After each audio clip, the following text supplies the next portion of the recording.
Hello everyone, welcome to the Chibi Anime Podcast, where I, Ryan, your host, someone who, just like you, is obsessed with all things anime, and I have been ever since I grew up with all the different series such as Sailor Moon in the 90s and early 2000s, which we'll delve into this episode.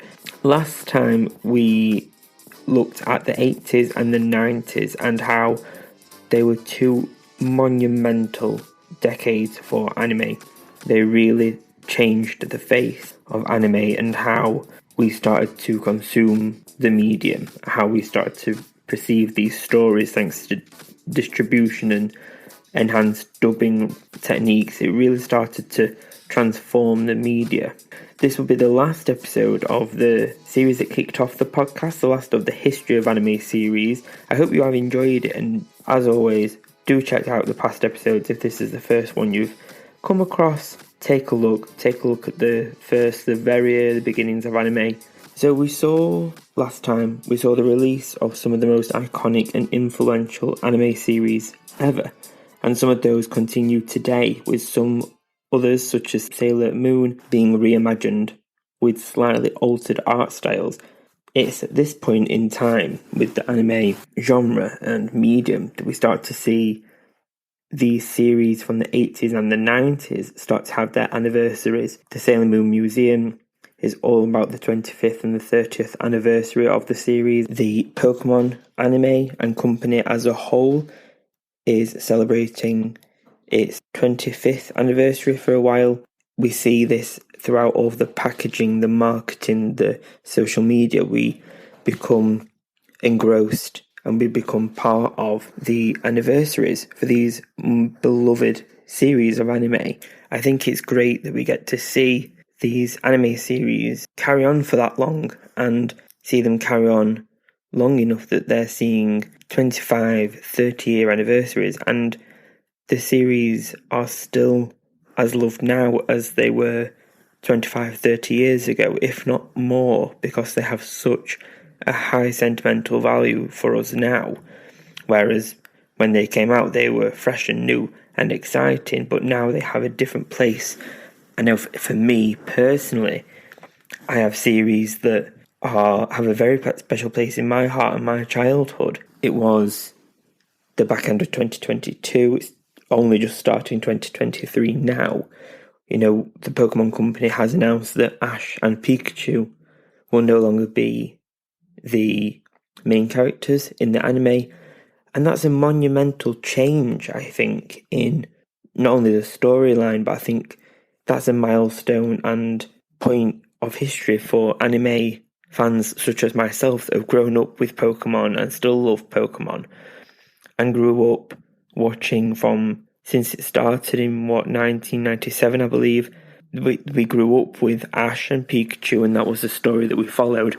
And now that's coming to an end with the last 11 episodes that they'll be making with that pair. And I think it's interesting to see this development and this change as we start to progress into a different generation and a different storyline. And I think it's not scary, but I think it's interesting to see companies start to twist and develop new storylines, new progressions, new challenges for new characters, for a new generation of people to get into anime and not only rely on beloved characters but make new ones as well.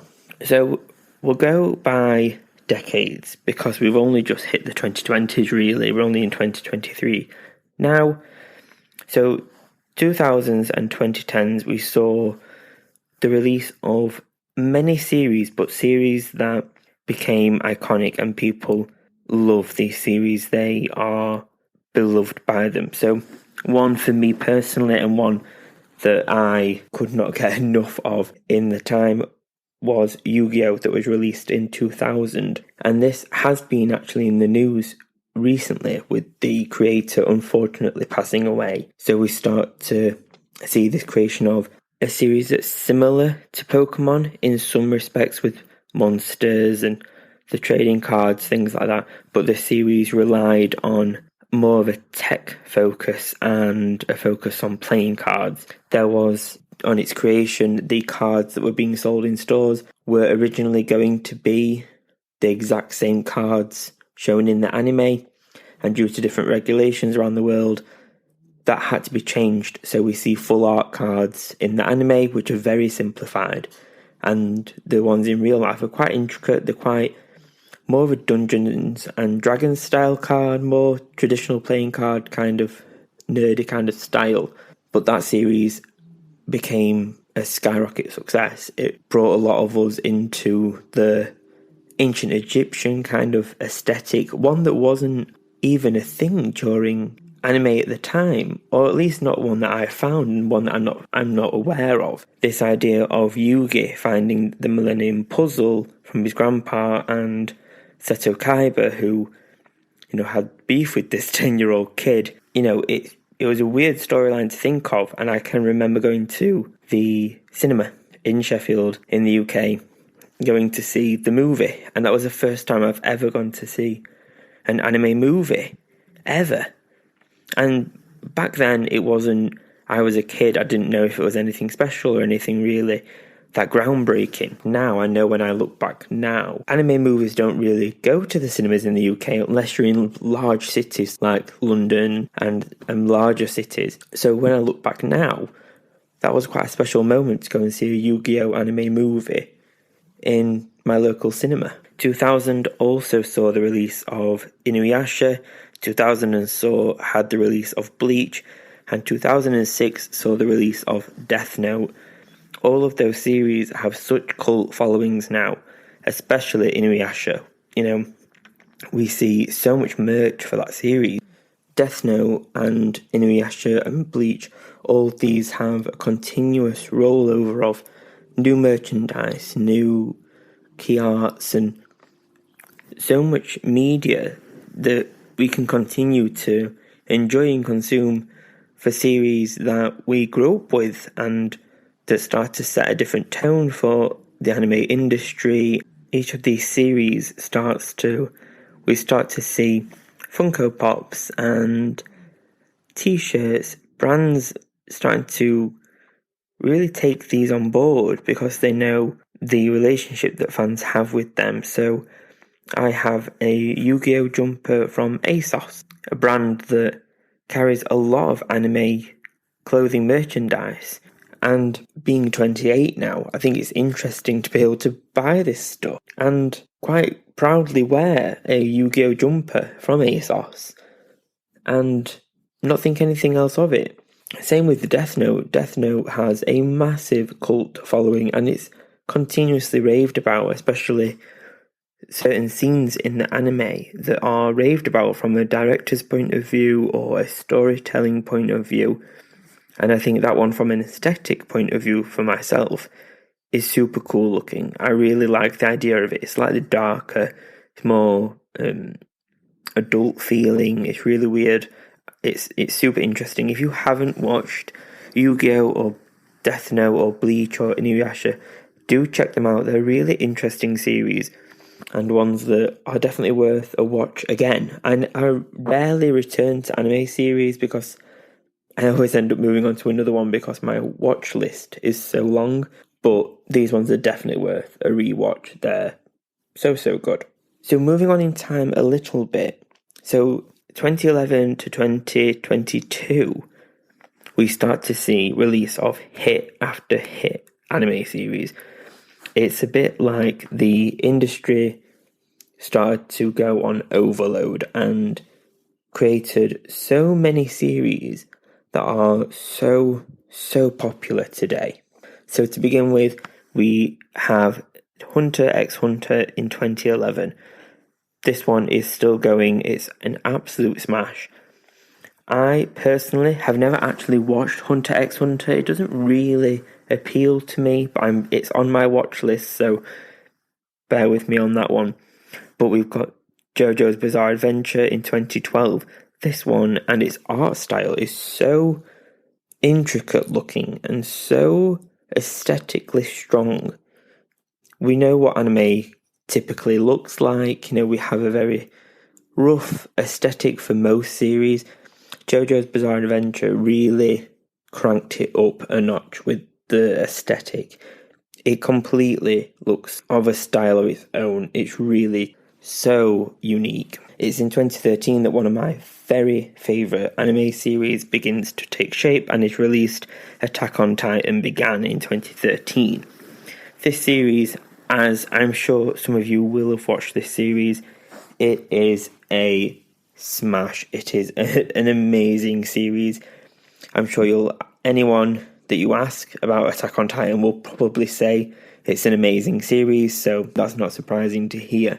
But the series, with its really different storyline and perspectives and twists, so many twists, where you never really know what the characters will do, where they'll go, what the next actions are, who's going to die next.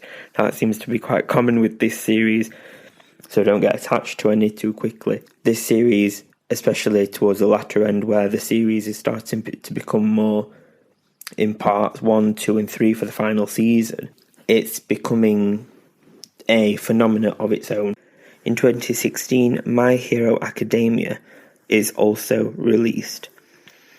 My Hero Academia is an anime series focused around superheroes and is more of a Eastern take on the success of Marvel and DC Comics and the kind of slightly cartoonish focus of the comics have and the Western idea of the superhero has.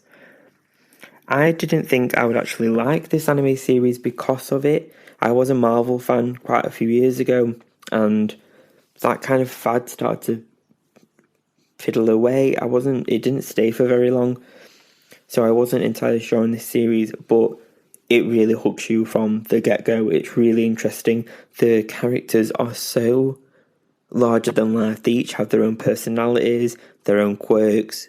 You really become attached to some of these characters, either because of their quirk or how they are. Even the villains, they each have their own motivations or focuses or aims and goals. You get quite attached to some of the characters. It's really, really great. Bakugo is one of my favourites, even though he's very hot-tempered. Do give it a watch. It's on series 6 at the moment, and each series is available in multiple languages on Crunchyroll.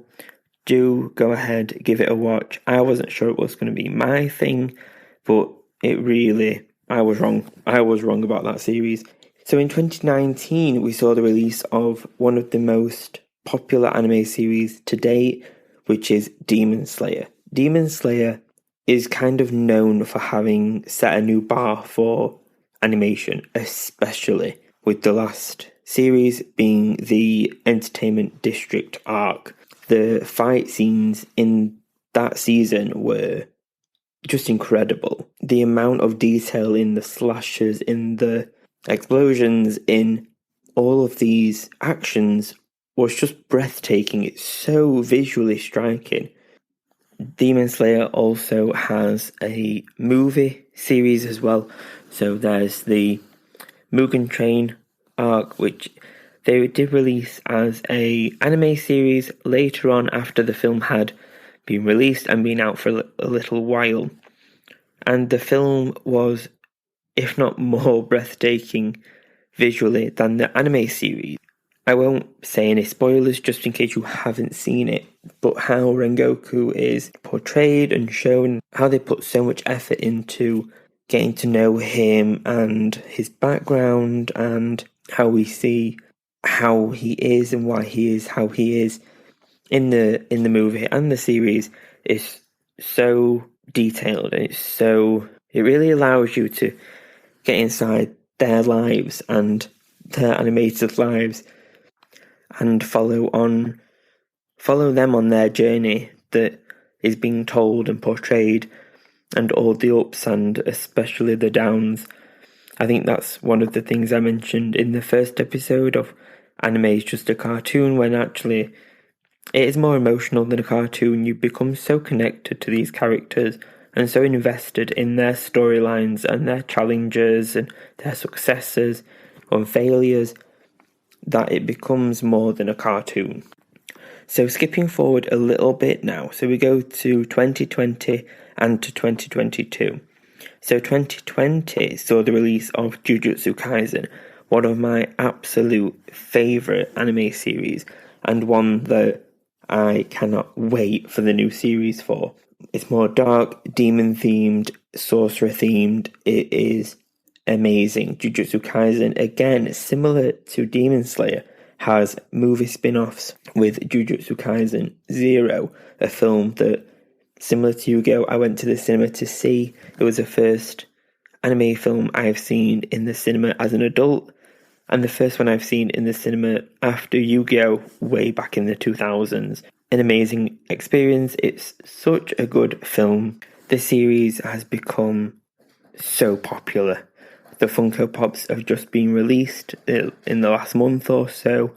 The series is going from strength to strength, and it's only on series 2 is released in January. So it's so popular with only one season. That comes down to the character building, the world building, and the animation itself with such crisp styles and character designs, and Goku's eyes that are so visually striking and strong. We then have, in 2022, we have Spy Family and Blue Lock being two of the biggest hitters for the winter anime season that's just passed, or that we're just leaving, I guess. These were series that are very, very different to each other, and ones that are very different to the ones that we've just spoke about, that are a bit more magic and demon kind of focuses. Spy Family is more about a father figure, wife figure, and a child and a dog that have their own kind of things going on, their own secrets, their own tasks and priorities, and it's such a fun watch. Definitely watch it. If it doesn't seem like your thing, just give episode 1 a try. It's so calming. It's a great Sunday watch, is what I'm trying to say. It's so soothing to watch. It's just nice to step out of a busy anime series such as Jujutsu Kaisen or Demon Slayer and go into one that is so soothing. It's so relaxing to watch. And then we have Blue Lock, which is a sports football themed anime with a slight twist where it focuses on the Japan football team and these strikers who are kind of trapped in a sports facility, and they have to compete against each other to become the best. A series that I didn't think I would like at all, because I'm not a very sporty person in that sense. I'm not a football person at all, but I was willing to give it a go. And it's not my favourite, but I think it's such an interesting and different storyline that it's worth a watch anyway. It's nice and refreshing to try a different anime for that reason, to try and give yourself a different storyline to follow, different characters, different types of characters, instead of a strong sorcerer, a strong demon. And I think that was important for me with this series, to try at least a different style, because some of the anime that I start to follow really follow a similar theme. So it's nice to always give yourself a new, fresh anime to refresh your eyes, refresh your storytelling vibe, I guess. Give yourself a bit of a breather from isekai and similar anime. So as we've seen, I'm sure some of you will be fans of multiple anime from that list, and we start to see not only the face of anime and the industry of anime changing because of these series, but also the world around us starts to change with it and starts to adopt these series and the popularity that anime is having. So starting off with Demon Slayer, it was during its release, and I assume it's carrying on. I'm not entirely sure how long the planes are running for, but Demon Slayer wrapped a Japan plane and commercial flight plane. How their staff have themed uniforms, themed foods, the seats are themed in Demon Slayer, and the thought of an anime series being wrapped on a commercial plane is just mental to me. That is just so next level stuff. That is wild to me. But that, I think, just shows us that anime is becoming so popular and is becoming the medium that people are consuming more and more and more, because of how these series are adapting and changing and becoming so successful at storytelling and world building more than what more traditional types of media can be. We only have to look at One Piece from it starting to it hitting over 1,000 episodes now, and the success of One Piece film Red, and how that movie, as part of the marketing campaign, took over major cities such as London and New York Times Square. And an anime series took over New York Times Square. All of the screens were themed for One Piece Red. If the kid in me saw that now, that would just blow his mind. I think I wouldn't know what to do with myself. It's wild that we are seeing these, what felt like a really niche medium back in the 90s and 2000s, where not many other kids I could find were into this stuff, is now taking over New York and London, and it's on the face of every iconic building as part of a marketing campaign for one movie. We then pair that with collaborations left, right and centre with companies such as Vans, Lush, Casetify, Monopoly, and designers such as Dolce & Gabbana having collaborations with Jujutsu Kaisen, Sailor Moon, One Piece, and many, many more. The list is so long for the collaborations that are already out or to be released. So many companies are falling over themselves to become partners with these anime creators and to have their anime characters on their merchandise. It's become almost a goldmine to have these collaborations, and that has only helped because of the popularity of Crunchyroll and Netflix, these distributors who are able to share these stories and these series worldwide at the same time instantly. There's no waiting anymore. There's no looking on YouTube for part 1, 2 and 3 of an episode. It's all just there.